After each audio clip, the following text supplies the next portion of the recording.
Narmada యశాల audio సిరీస్కి స్వాగతం. నేను మీ నర్మద. నేను రాసి మీకు వినిపిస్తున్న భార్యాభర్తల ప్రేమ కథ అగ్రిమెంట్ మ్యారేజ్ భాగం 59. ఉదయ్ చెప్పినట్టుగానే మా పెద్దమ్మకి ఆరోగ్యం బాగోలేదు. నేను ఊరు వెళ్ళాలి. ఓ 2 రోజులు సెలవులు కావాలి అనుకుంటున్నాను మా మేనేజర్తో అన్నాను నేను. ఏ మూడ్లో ఉన్నారో కానీ ఆయన వెంటనే ఒప్పుకున్నారు. ఇదే విషయం ఉదయ్కి చెప్పి నా వర్క్ అంతా తనని చూడమన్నాను. అలాగే అని వాడు తల ఆడిస్తూ ఉండగానే నా సెల్ రింగ్ అయింది. ఎవరు అని ఉదయ్ కళ్ళతోనే అడిగాడు. అమ్మా, ఎప్పుడూ లేనిది ఈ టైంలో కాల్ చేసిందేమిటి? అనుమానపడుతూ కాల్ లిఫ్ట్ చేశాను. ఒరే అర్జున్, నానమ్మ ఉన్నట్టుండి కళ్ళు తిరిగి పడిపోయింది. నాకు భయంగా ఉందిరా. కాళ్ళు చేతులు ఆడడం లేదు. నువ్వు త్వరగా రా, కంగారు పడుతూ చెప్పింది తను. నేను షాక్ అయ్యాను. అంతలోనే తేరుకొని అమ్మా, కంగారు పడకు, నేను అంబులెన్స్ని పంపిస్తాను. నువ్వు నానమ్మని రెగ్యులర్గా చూపించే హాస్పిటల్కి తీసుకొని వెళ్ళు. నేను ఇటు నుండి ఇటు వస్తాను, లేదంటే ఆలస్యం అవుతుంది అనగానే అలాగే, తొందరగా పంపించు గద్గద స్వరంతో అన్నది. నేను అంబులెన్స్కి కాల్ చేసి అడ్రస్ చెప్పాను. ఆ తర్వాత ఉదయ్ నేను బయలుదేరి హాస్పిటల్కి వెళ్ళాం. ఈలోపే నానమ్మని అడ్మిట్ చేసుకోవడం, ట్రీట్మెంట్ మొదలు పెట్టడం జరిగిపోయింది.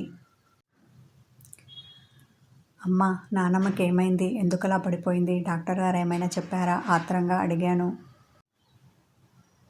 తెలియదురా. రాగానే ఐసీయూలోకి తీసుకెళ్లారు. బిక్కుబిక్కుమంటూ వెయిటింగ్ రూమ్లో కూర్చొని ఉన్న అమ్మ చెప్పింది. నేను ఐసీయూ దగ్గరికి వెళ్ళాను. లోపల ట్రీట్మెంట్ జరుగుతోంది. లోపలికి ఎవరిని రానివ్వం. కాసేపు బయట వెయిట్ చేయండి అన్నది అక్కడ ఉన్న సిస్టర్. దాంతో నేను వచ్చి అమ్మ దగ్గర కూర్చున్నాను. అర్జున్, మీ నాన్నకి ఫోన్ చెయ్యరా? నేను చేసి విషయం ఇది అని చెప్పు. ఆయన బయలుదేరి వస్తారు. ఆయన పక్కనుంటే నాకు కొంచెం ధైర్యంగా ఉంటుంది అన్నది అమ్మ. ట్రీట్మెంట్ అయ్యాక నానమ్మ కండిషన్ ఎలా ఉందో డాక్టర్ని అడిగి తెలుసుకున్న తర్వాత నాన్నకి కాల్ చేసి చెప్తాను. ఇప్పుడు చేస్తే ఏమని చెప్పను? సరిగ్గా చెప్పకపోతే నాన్నగారు కంగారు పడతారు. అందుకని కాస్త ఓపిక పట్టు అన్న నేను ఐసీయూలో నుండి డాక్టర్ బయటికి రావడం చూశాను. ఆయన దగ్గరికి వెళ్ళి, డాక్టర్ గారు, మా నాన్నమ్మకి ఎలా ఉంది అడిగాను.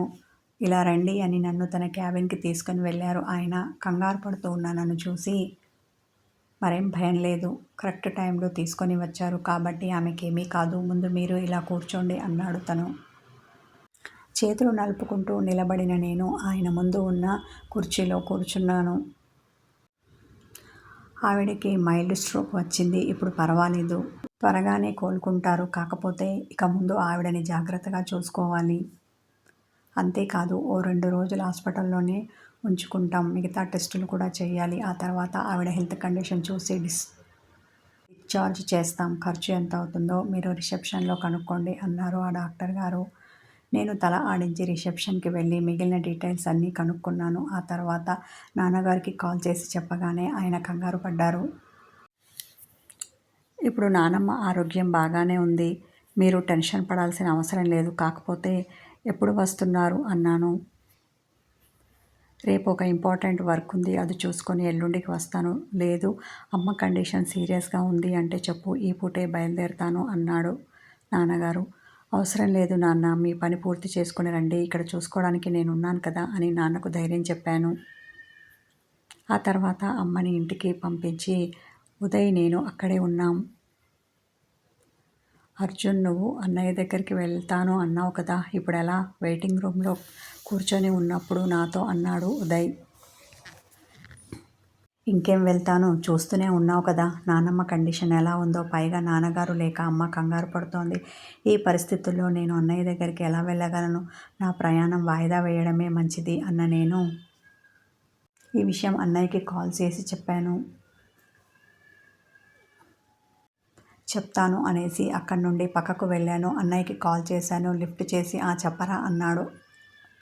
తను అప్పుడే ఆఫీస్ నుంచి వచ్చినట్టున్నాడు. ఇదిగోరా కాఫీ తీసుకో అన్న పెద్దమ్మ మాటలు అటువైపు నుండి నాకు ఫోన్లో వినిపించాయి. అన్నయ్య, నానమ్మకి ఆరోగ్యం బాగోలేదు, హాస్పిటల్లో అడ్మిట్ చేశాం డల్గా చెప్పాను. అవునా, ఇప్పుడు ఎలా ఉంది? అమ్మను పంపించమంటావా? కంగారు పడుతూ ఆత్రంగా అడిగాడు తను. అవసరం లేదు, తను ఇప్పుడు బాగానే ఉంది. కాకపోతే మరో 2 రోజులు హాస్పిటల్లోనే ఉండాలని చెప్పారు. అలాగా బామ్మని జాగ్రత్తగా చూసుకోండి అన్నాడు తను. అన్నయ్య సారీ అన్నాను నేను. ఎందుకురా? ఆశ్చర్యంతో అడిగాడు. రేపు రాత్రికి బయలుదేరి నీ దగ్గరికి రావాలి అనుకున్నాను. అందుకుగాను ఆఫీసులో లీవ్ తీసుకున్నాను. కానీ నానమ్మ ఇలా జబ్బు పడ్డం వల్ల రాలేకపోతున్నాను. నొచ్చుకున్నాను నేను. పర్వాలేదురా, ఈ మాత్రం దానికి సారీ ఎందుకు? ఇప్పుడు నాకన్నా మీనా వాళ్ళకి నీ అవసరం ఎక్కువగా ఉంది. అక్కడే ఉండు. నేనెక్కడికి వెళ్తాను? కుదిరినప్పుడు రా అన్నాడు. కానీ అన్నయ్య, మొన్న మీరు రమ్మని పిలిచినప్పుడు రాలేకపోయాను. పోనీ ఇప్పుడైనా వద్దామనుకుంటే ఏంటో ఇలా జరిగింది. బాధతో మనసు చిన్నబుచ్చుకున్నాను. కొన్నిసార్లు అంతే. మనం అనుకున్నవేవీ జరగవు. అనుకోనివి జరిగి మనల్ని బాధిస్తాయి. భారంగా నిట్టూర్పు విడిచాడు అన్నయ్య. ఫోన్లో మాట్లాడుతుంది నేను అని పెద్దమ్మకు తెలిసిందేమో. ఇలా ఇవ్వరా అంటూ అన్నయ్య దగ్గర నుండి ఫోన్ తీసుకొని, అర్జున్ ఎప్పుడు వస్తున్నావురా అంది. నా కోసం తను ఎదురుచూస్తూ ఉందని తన మాటల్ని బట్టి అర్థమైంది. రావాలి అనుకున్నాను పెద్దమ్మ, కానీ రాలేకపోతున్నాను అన్న నేను విషయం ఇది అని చెప్పాను. అవునా? ఇప్పుడు ఎలా ఉంది? నానమ్మ జబ్బు పడ్డందుకు బాధపడింది పెద్దమ్మ. బాగుంది అని చెప్పి మరి కాసేపు మాట్లాడాను. వీలు చూసుకొని వస్తానని చెప్పి కాల్ కట్ చేశాను. చీకటి పడే వరకు నాతో ఉన్న ఉదయ్తో ఇక్కడ ఇద్దరం ఉండి ఏం చేస్తాం? నేను రూమ్కి వెళ్ళు, నేను ఇక్కడ ఉంటాను. కాకపోతే ఎర్లీ మార్నింగ్ రా అని చెప్పి ఉదయ్ని పంపించాను. ఆ తర్వాత 2 సార్లు నానమ్మ దగ్గరికి వెళ్ళి పలకరించి వచ్చాను. అక్కడే వెయిటింగ్ రూమ్లో కుర్చీలోనే నిద్రపోయాను. ఎర్లీ మార్నింగ్ ఉదయ్ వచ్చాక నేను ఇంటికి వెళ్ళి ఫ్రెష్ అప్ అయి వచ్చాను. ఆ తర్వాత వాడు ఆఫీస్కి వెళ్ళాడు. అలా ఓ 3 రోజులు హాస్పిటల్లోనే ఉన్న తర్వాత నానమ్మ పూర్తిగా కోలుకుంది. డిశ్చార్జ్ చేయించుకుని ఇంటికి వచ్చాం. ఈలోపు క్యాంపుకు వెళ్ళిన నాన్నగారు కూడా వచ్చారు. ఈ వారం కుదరలేదు. వచ్చే వారం వెళ్దామని ఆఫీస్కి రాగానే అనుకున్న నేను మళ్ళీ సెలవు కోసం మా మేనేజర్ దగ్గరికి వెళ్ళాను. ఆల్రెడీ సెలవు తీసుకున్నావు కదా, మళ్ళీ లీవ్ అంటే ఎలా? చిరుకోపం చూపించారు ఆయన. ఎలాగైనా లీవ్ శాంక్షన్ చేయించుకోవాలి అనుకున్న నేను మరో అబద్ధం బలమైన కారణంతో చెప్పాను. అది మా మేనేజర్ నమ్మాడో లేదో తెలియదు కానీ చిన్నగా నసుకుతూ, మీ క్యాబిన్లో పనిచేసే ఇంకో 2 లీవ్ నీకన్నా ముందుగా అడిగారు. నేను వాళ్లకు పర్మిషన్ ఇచ్చాను. ఇప్పుడు నీకు కూడా సెలవు ఇవ్వాలి అంటే కష్టం. కాకపోతే నువ్వు చాలా ఇంపార్టెంట్ వర్క్ కోసం వెళ్ళాలి అంటున్నావు కాబట్టి నెక్స్ట్ వీక్ వెళ్ళు. దానికి గాను నీకు ఇప్పుడే పర్మిషన్ ఇస్తున్నాను అన్నారు. పోనీలే, మొత్తానికి సెలవు ఇవ్వను అనకుండా వచ్చే వారంకైనా ఇస్తాను అన్నారు. అందుకు సంతోషించిన నేను నా క్యాబిన్కి వచ్చి పనిలో పడ్డాను. అలా నేను అనుకున్న వారం కాకుండా పై వచ్చే వారంలో అన్నయ్య దగ్గరికి బయలుదేరాను. ట్రైన్ కదిలిన కాసేపటికి వర్షం అందుకుంది. బయలుదేరేటప్పుడు కనీసం ఆకాశం మబ్బు కూడా పట్టలేదు. అలాంటిది ఏకంగా వర్షం వస్తోంది. ఏమిటో ఈ వింత అనుకున్న నేను పడితే పడని, నాకేంటి, హాయిగా పడుకొని నిద్రపోవడమే కదా అని ఇంటి దగ్గర నుండి తెచ్చుకున్న ఫుడ్ తినేసి నాకు వచ్చిన అప్పర్ బెడ్ ఎక్కి పడుకున్నాను. కాసేపు ఫోన్ చూసి ఆ తర్వాత నిద్రపోయాను. అప్పుడు నాకు తెలియదు ఆ వర్షం రాబోయే ప్రళయాన్ని సూచిస్తుందని. ఆ నీటి ధారలే ఇక ముందు నా కళ్ళల్లో నుండి కారుతాయని. అందుకే హాయిగా నిద్రపోగలిగాను. ఏదో కారణంతో మధ్యరాత్రి ట్రైన్ చాలాసేపు పట్టాల మీద ఆగిందట. దాంతో బెంగళూరు స్టేషన్కి 1 గంట ఆలస్యంగా వచ్చింది. నేను వస్తున్నట్టు అన్నయ్యకు ముందుగా చెప్పలేదు. ఎందుకంటే క్రితంసారి వస్తున్నట్టు చెప్పాను కానీ వెళ్ళడానికి కుదరలేదు.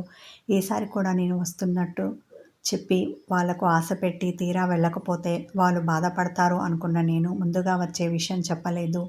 దాంతో నన్ను తీసుకెళ్లడానికి స్టేషన్కి అన్నయ్య రాలేదు. క్యాబ్ బుక్ చేసుకుని అన్నయ్య ఉన్న ఫ్లాట్కి వచ్చాను. నేను వచ్చేసరికి అన్నయ్య ఫ్లాట్ ముందు చాలామంది జనాలు గుమిగూడి ఉన్నారు. వాళ్ళలా అక్కడ ఎందుకున్నారో నాకేమీ అర్థం కాలేదు. కానీ ఏదో తెలియని భయం నన్ను ఆవహించింది. ఏంటో ఆ క్షణం నాకు అన్నయ్య గుర్తుకు రాలేదు. కానీ పెద్దమ్మ క్షేమమే కదా, వాళ్ళని తప్పించుకొని ముందుకు కదిలాను. అలా పోగైన వాళ్ళల్లో కొందరు ఏదేదో మాట్లాడుకుంటున్నారు. వాళ్ళ మాటలు నాకు వినిపించిన భావం బోధపడలేదు. ఏదో జరిగిందని నా మనసు కీడును శంకిస్తుంటే తెరిచి ఉన్న ఫ్లాట్ లోపలికి వచ్చాను. అక్కడ అప్పటికే 2 కానిస్టేబుళ్లు ఉన్నారు. వాళ్ళు ఎందుకు వచ్చినట్టు అనుమానంతో పాటు నాలో కంగారు మొదలైంది. గుండె కొట్టుకునే వేగం పెరిగింది. అన్నయ్య, పెద్దమ్మ మీరెవరూ లేరా? ఎక్కడికి వెళ్ళారు? అంటూ అన్నయ్య గదికి వెళ్ళబోతుంటే, ఏయ్ ఆగు, అటువైపు వెళ్ళకు, ఓ కానిస్టేబుల్ నా రెక్క పట్టుకొని ఆపాడు. ఏం జరిగింది? మీరెందుకు ఇక్కడ ఉన్నారు? కంగారు పడుతూ భయంతో అడిగాను. ఇంతకు మీరెవరు? ఈ ఇంట్లో ఉన్న వాళ్లకు మీరు ఏమవుతారు? ముందు అది చెప్పండి సీరియస్గా నన్ను చూశాడు ఆ కానిస్టేబుల్. నేను ఈ ఇంటి ఓనర్ రఘురాం గారికి తమ్ముడిని అన్నాను. నేను చెప్పేది నిజమా అన్నట్టు అనుమానపు చూపులు చూశాడు అతడు. ఇంతకీ మీరెందుకున్నారిక్కడ? మా పెద్దమ్మ ఏమైంది? తను కనిపించడం లేదు అన్న నేను పెద్దమ్మ పెద్దమ్మ అని గట్టిగా పిలిచాను. ఇక్కడ అలాంటి వాళ్ళు ఎవరూ లేరు. నువ్వెవరివి? ఎవరి గురించి మాట్లాడుతున్నావు? సీరియస్ అయ్యాడు ఆ కానిస్టేబుల్. లేకపోవడం ఏంటి? ఈ ఇంట్లో మా అన్నయ్యతో పాటు పెద్దమ్మ ఉంటుంది. అన్నయ్య అంటే మీరన్నట్టు ఇంట్లో ఉండి ఉండకపోవచ్చు. ఎందుకంటే తనకు ఆఫీస్ ఉంటుంది కదా. మీరు వచ్చేలోపు వెళ్ళి ఉంటాడు. లాజిక్గా మాట్లాడాను అనుకున్నాను. మీరన్నట్టు ఇక్కడ ఆడవాళ్ళంటూ ఎవరూ లేరు. ఇక చనిపోయిన అతను నువ్వు చెప్తున్నా మీ అన్నయ్య కాబోలు అన్న ఆ కానిస్టేబుల్ నన్ను గది వరకు తీసుకెళ్ళి తన చూపుడు వేలుతో గది లోపలికి చూడమన్నట్టు చూపించాడు. అంతే, ఒక్కసారిగా అక్కడ కనిపించిన దృశ్యం చూసి షాక్ అయ్యాను. నిలువెల్లా కొయ్యబారిపోయాను. నా కనుపాపలు పెద్దగా విచ్చుకోగా నోరు తెరిచాను. బొమ్మలా నిలబడి ఉన్న నా భుజాలు కదిలించి సీలింగ్ ఫ్యాన్కి ఉరివేసుకొని ఉన్న మా అన్నయ్యను చూపించి, మీ అన్నయ్య అంటే అతడేనా? అడిగాడు ఆ కానిస్టేబుల్. చిన్నగా తేరుకొని వాస్తవం ఏమిటో గ్రహించిన నేను మాట్లాడే ఓపిక లేని వాడిలా తల నిలువున ఆడించాను. కానీ ఇదంతా ఎలా జరిగింది? అన్నయ్యను అలా చూసి జీర్ణించుకోలేకపోయిన నేను ఆ కానిస్టేబుల్ని అడిగాను. మాకు మాత్రం ఏం తెలుసు? ఈ విషయాలన్నీ దర్యాప్తు చేసి తెలుసుకోవాలి. మా ఎస్ఐ ఆన్ ద వేలో ఉన్నారు. ఆయనతో పాటు ఫోరెన్సిక్ వాళ్ళు కూడా వస్తున్నారు. వాళ్ళ ఇన్వెస్టిగేషన్లో తెలుస్తుంది అసలు ఏం జరిగింది అనేది. అంతవరకు మేమేమీ చెప్పలేము అన్నాడు. మా అన్నయ్య ఆత్మహత్య చేసుకునేంత పిరికివాడు కాదు. బాధతో ఉండబట్టలేక ఏడ్చేశాను. ఏడుస్తూ ఉన్న నన్ను చూసి ఇది ఆత్మహత్య అని ఎందుకు అనుకుంటున్నావు? బహుశా హత్య కూడా అయ్యుండొచ్చు కదా. కాబట్టి ఇప్పుడే ఒక నిర్ణయానికి రాకు. మా సార్ వచ్చి చూశాక అప్పుడు చెప్తారు ఇది హత్యనా ఆత్మహత్యనా అని. అంతవరకు ఓపిక పట్టు అన్నాడు ఆ కానిస్టేబుల్. ఇంతలో అతడు చెప్పినట్టుగానే వాళ్ళ ఎస్ఐతో పాటు ఎవరెవరో వచ్చారు. వాళ్ళు రావడంతోనే నన్ను బయటకి పంపి ఇన్వెస్టిగేషన్ మొదలుపెట్టారు. అలా అక్కడ ఉన్న ఆనవాళ్ళని సేకరించారు. ఆ తర్వాత పోస్టుమార్టం కోసమని మా అన్నయ్యని హాస్పిటల్కి తీసుకెళ్లారు. నా బుర్ర పనిచేయడం ఎప్పుడో మానేసింది. వాళ్ళు తమ పనులు తాము చేసుకుంటూ ఉంటే నాకు నోట మాట రాలేదు. వాళ్ళు చేసే పనులను చూస్తూ చేష్టలు ఉడిగి ఏడుస్తూ ఉండిపోయాను. అంత దుఃఖంలోనూ నన్ను ఒక ప్రశ్న వెంటాడింది. కథ కొనసాగుతుంది. హాయ్ వ్యూవర్స్, స్టోరీ నచ్చితే లైక్ చేయండి, కామెంట్ చేయండి, హైప్ చేయండి. సబ్స్క్రైబ్ చేసుకొని వాళ్ళు నా ఛానల్ని సబ్స్క్రైబ్ చేసుకోండి. Thank you.